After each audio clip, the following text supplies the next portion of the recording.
KaraokeBooks. The Sign of the Four. Written by Arthur Conan Doyle. Audiobook. Chapter 8. The Baker Street Irregulars. What now? I asked. Toby has lost his character for infallibility. He acted according to his lights, said Holmes, lifting him down from the barrel and walking him out of the timber yard. If you consider how much creosote is carted about London in one day, it is no great wonder that our trail should have been crossed. It is much used now, especially for the seasoning of wood. Poor Toby is not to blame. We must get on the main scent again, I suppose. Yes. And, fortunately, we have no distance to go. Evidently what puzzled the dog at the corner of Knight's Place was that there were two different trails running in opposite directions. We took the wrong one. It only remains to follow the other. There was no difficulty about this. On leading Toby to the place where he had committed his fault, he cast about in a wide circle and finally dashed off in a fresh direction. We must take care that he does not now bring us to the place where the creosote barrel came from, I observed. I had thought of that. But you notice that he keeps on the pavement, whereas the barrel passed down the roadway. No, we are on the true scent now. It tended down towards the riverside, running through Belmont Place and Princess Street. At the end of Broad Street it ran right down to the water's edge, where there was a small wooden wharf. Toby led us to the very edge of this, and there stood whining, looking out on the dark current beyond. We are out of luck, said Holmes. They have taken to a boat here. Several small punts and skiffs were lying about in the water and on the edge of the wharf. We took Toby round to each in turn, but, though he sniffed earnestly, he made no sign. Close to the rude landing stage was a small brick house, with a wooden placard slung out through the second window. Mordecai Smith was printed across it in large letters, and, underneath, boats to hire by the hour or day. A second inscription above the door informed us that a steam launch was kept, a statement which was confirmed by a great pile of coke upon the jetty. Sherlock Holmes looked slowly round, and his face assumed an ominous expression. "This looks bad," said he. "These fellows are sharper than I expected. They seem to have covered their tracks. There has, I fear, been preconcerted management here." He was approaching the door of the house when it opened and a little, curly-headed lad of 6 came running out, followed by a stoutish, red-faced woman with a large sponge in her hand. "You come back and be washed, Jack," she shouted. "Come back, you young imp, for if your father comes home and finds you like that, he'll let us hear of it." "Dear little chap," said Holmes, strategically. "What a rosy-cheeked young rascal. Now, Jack, is there anything you would like?" The youth pondered for a moment. "I'd like a shillin'," said he. "Nothing you would like better?" "I'd like 2 shillin' better," the prodigy answered, after some thought. "Here you are, then. Catch. A fine child, Mrs. Smith. Lord bless you, sir, he is that, and forward. He gets almost too much for me to manage, specially when my man is away days at a time." "Away, is he?" said Holmes, in a disappointed voice. "I am sorry for that, for I wanted to speak to Mr. Smith. He's been away since yesterday mornin', sir, and, truth to tell, I am beginnin' to feel frightened about him. But if it was about a boat, sir, maybe I could serve as well. I wanted to hire his steam launch." "Why, bless you, sir, it is in the steam launch that he has gone. That's what puzzles me, for I know there ain't more coals in her than would take her to about Woolwich and back. If he'd been away in the barge I'd thought nothin', for many a time a job has taken him as far as Gravesend, and then if there was much doin' there he might stayed over. But what good is a steam launch without coals? He might have bought some at a wharf down the river. He might, sir, but it weren't his way. Many a time I've heard him call out at the prices they charge for a few odd bags. Besides, I don't like that wooden-legged man, his ugly face and outlandish talk. What did he want always knocking about here for? A wooden-legged man? Said Holmes, with bland surprise. Yes, sir, a brown, monkey-faced chap that's called more'n once for my old man. It was him that roused him up yesternight, and, what's more, my man knew he was comin', for he had steam up in the launch.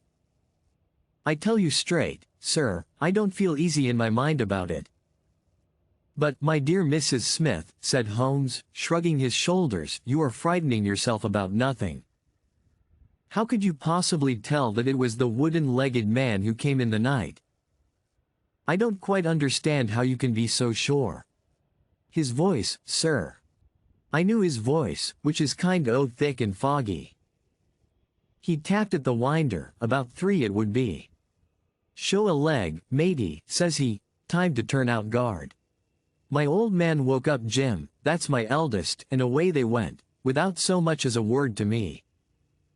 I could hear the wooden leg clackin' on the stones. And was this wooden-legged man alone? Couldn't say, I am sure, sir. I didn't hear no one else. I am sorry, Mrs. Smith, for I wanted a steam launch, and I have heard good reports of the, let me see, what is her name? The Aurora, sir. Ah. She's not that old green launch with a yellow line, very broad in the beam. No, indeed. She's as trim a little thing as any on the river. She's been fresh painted, black with 2 red streaks. Thanks. I hope that you will hear soon from Mr. Smith. I am going down the river, and if I should see anything of the Aurora I shall let him know that you are uneasy. A black funnel, you say? No, sir. Black with a white band. Ah, of course. It was the sides which were black. Good morning, Mrs. Smith. There is a boatman here with a wherry, Watson. We shall take it and cross the river. The main thing with people of that sort, said Holmes, as we sat in the sheets of the wherry, is never to let them think that their information can be of the slightest importance to you. If you do, they will instantly shut up like an oyster. If you listen to them under protest, as it were, you are very likely to get what you want. Our course now seems pretty clear, said I. What would you do, then? I would engage a launch and go down the river on the track of the Aurora. My dear fellow, it would be a colossal task. She may have touched at any wharf on either side of the stream between here and Greenwich. Below the bridge there is a perfect labyrinth of landing places for miles. It would take you days and days to exhaust them, if you set about it alone. Employ the police, then. No. I shall probably call Athelney Jones in at the last moment. He is not a bad fellow, and I should not like to do anything which would injure him professionally. But I have a fancy for working it out myself, now that we have gone so far. Could we advertise, then, asking for information from wharfingers? Worse and worse.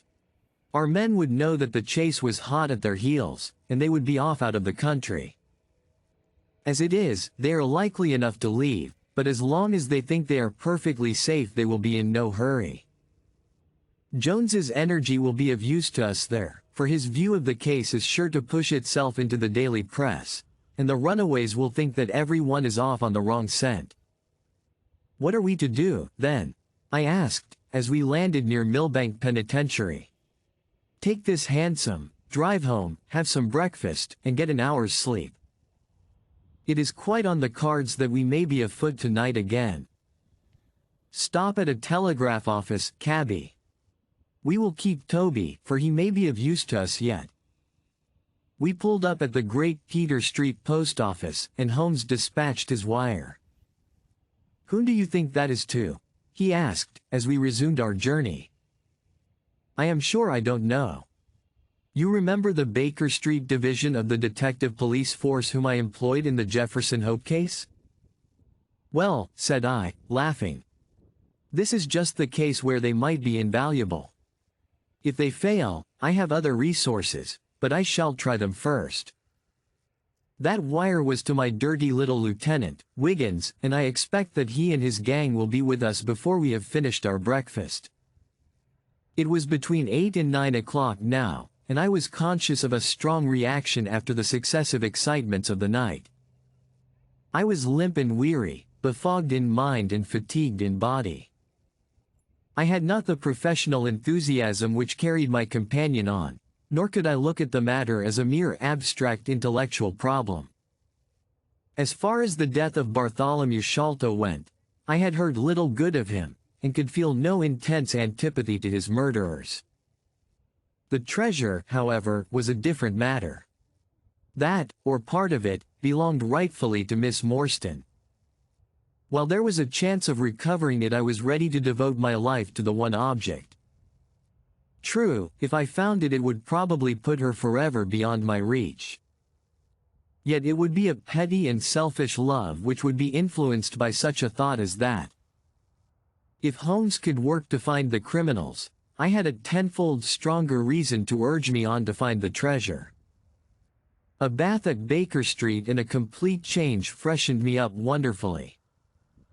When I came down to our room, I found the breakfast laid and Holmes pouring out the coffee. "Here it is," said he, laughing, and pointing to an open newspaper. "The energetic Jones and the ubiquitous reporter have fixed it up between them. But you have had enough of the case. Better have your ham and eggs first." I took the paper from him and read the short notice, which was headed, "Mysterious Business at Upper Norwood." "About 12 o'clock last night," said the Standard, "Mr. Bartholomew Sholto, of Pondicherry Lodge, Upper Norwood, was found dead in his room under circumstances which point to foul play. As far as we can learn, no actual traces of violence were found upon Mr. Sholto's person, but a valuable collection of Indian gems which the deceased gentleman had inherited from his father has been carried off. The discovery was first made by Mr. Sherlock Holmes and Dr. Watson, who had called at the house with Mr. Thaddeus Sholto, brother of the deceased. By a singular piece of good fortune, Mr. Athelney Jones, the well-known member of the detective police force, happened to be at the Norwood police station, and was on the ground within half an hour of the first alarm. His trained and experienced faculties were at once directed towards the detection of the criminals, with the gratifying result that the brother, Thaddeus Sholto, has already been arrested, together with the housekeeper, Mrs. Burnstone, an Indian butler named Lal Rao, and a porter, or gatekeeper, named McMurdo. It is quite certain that the thief or thieves were well acquainted with the house, for Mr. Jones's well-known technical knowledge and his powers of minute observation have enabled him to prove conclusively that the miscreants could not have entered by the door or by the window, but must have made their way across the roof of the building, and so through a trapdoor into a room which communicated with that in which the body was found. This fact, which has been very clearly made out, proves conclusively that it was no mere haphazard burglary. The prompt and energetic action of the officers of the law shows the great advantage of the presence on such occasions of a single vigorous and masterful mind. We cannot but think that it supplies an argument to those who would wish to see our detectives more decentralized, and so brought into closer and more effective touch with the cases which it is their duty to investigate. "Isn't it gorgeous?" said Holmes, grinning over his coffee cup. "What do you think of it?" "I think that we have had a close shave ourselves of being arrested for the crime." "So do I. I wouldn't answer for our safety now, if he should happen to have another of his attacks of energy." At this moment there was a loud ring at the bell, and I could hear Mrs. Hudson, our landlady, raising her voice in a wail of expostulation and dismay. "By heaven, Holmes," I said, half rising, "I believe that they are really after us." "No, it's not quite so bad as that. It is the unofficial force, the Baker Street irregulars." As he spoke, there came a swift pattering of naked feet upon the stairs, a clatter of high voices, and in rushed a dozen dirty and ragged Little Street Arabs. There was some show of discipline among them, despite their tumultuous entry, for they instantly drew up in line and stood facing us with expectant faces. One of their number, taller and older than the others, stood forward with an air of lounging superiority which was very funny in such a disreputable little scarecrow. "Got your message, sir," said he, and brought him on sharp. "3 bob and a tanner for tickets." "Here you are," said Holmes, producing some silver. "In future they can report to you, Wiggins, and you to me. I cannot have the house invaded in this way. However, it is just as well that you should all hear the instructions. I want to find the whereabouts of a steam launch called the Aurora, owner Mordecai Smith, black with 2 red streaks, funnel black with a white band. She is down the river somewhere. I want one boy to be at Mordecai Smith's landing stage opposite Millbank to say if the boat comes back. You must divide it out among yourselves, and do both banks thoroughly. Let me know the moment you have news. Is that all clear?" "Yes, Governor," said Wiggins. "The old scale of pay, and a guinea to the boy who finds the boat. Here's a day in advance. Now off you go." He handed them a shilling each, and away they buzzed down the stairs, and I saw them a moment later streaming down the street. "If the launch is above water they will find her," said Holmes, as he rose from the table and lit his pipe. "They can go everywhere, see everything, overhear everyone. I expect to hear before evening that they have spotted her. In the meanwhile, we can do nothing but await results. We cannot pick up the broken trail until we find either the Aurora or Mr. Mordecai Smith. Toby could eat these scraps, I dare say. Are you going to bed, Holmes?" "No, I am not tired. I have a curious constitution. I never remember feeling tired by work, though idleness exhausts me completely. I am going to smoke and to think over this queer business to which my fair client has introduced us. If ever man had an easy task, this of ours ought to be. Wooden-legged men are not so common, but the other man must, I should think, be absolutely unique. That other man again. I have no wish to make a mystery of him, to you, anyway. But you must have formed your own opinion. Now, do consider the data. Diminutive footmarks, toes never fettered by boots, naked feet, stone-headed wooden mace, great agility, small poisoned darts. What do you make of all this?"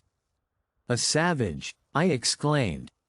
"Perhaps one of those Indians who were the associates of Jonathan Small." "Hardly that," said he. "When first I saw signs of strange weapons I was inclined to think so, but the remarkable character of the footmarks caused me to reconsider my views. Some of the inhabitants of the Indian peninsula are small men, but none could have left such marks as that. The Hindu proper has long and thin feet. The sandal-wearing Mohammedan has the great toe well separated from the others, because the thong is commonly passed between. These little darts, too, could only be shot in one way. They are from a blowpipe. Now, then, where are we to find our savage?" "South American," I hazarded. He stretched his hand up, and took down a bulky volume from the shelf. "This is the first volume of a gazetteer which is now being published. It may be looked upon as the very latest authority. What have we here? Andaman Islands, situated 340 miles to the north of Sumatra, in the Bay of Bengal. Hum. What's all this? Moist climate, coral reefs, sharks, Port Blair, convict barracks, Rutland Island, cottonwoods. Ah, here we are. The aborigines of the Andaman Islands may perhaps claim the distinction of being the smallest race upon this earth, though some anthropologists prefer the Bushmen of Africa, the Digger Indians of America, and the Terra del Fuegians. The average height is rather below 4 feet, although many full-grown adults may be found who are very much smaller than this. They are a fierce, morose, and intractable people, though capable of forming most devoted friendships when their confidence has once been gained. Mark that, Watson. Now, then, listen to this. They are naturally hideous, having large, misshapen heads, small, fierce eyes, and distorted features. Their feet and hands, however, are remarkably small. So intractable and fierce are they that all the efforts of the British official have failed to win them over in any degree.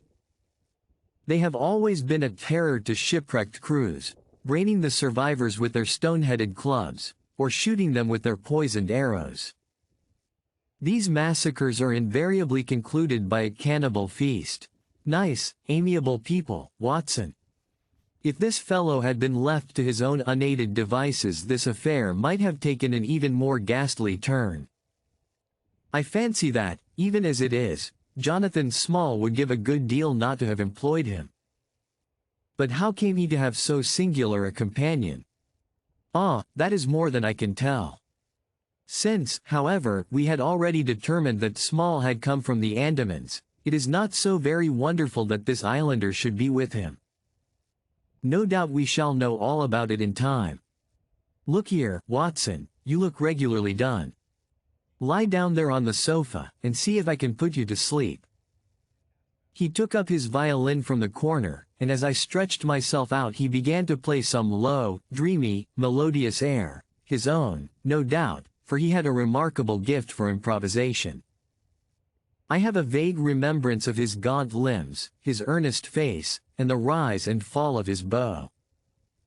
Then I seemed to be floated peacefully away upon a soft sea of sound, until I found myself in dreamland, with the sweet face of Mary Morstan looking down upon me.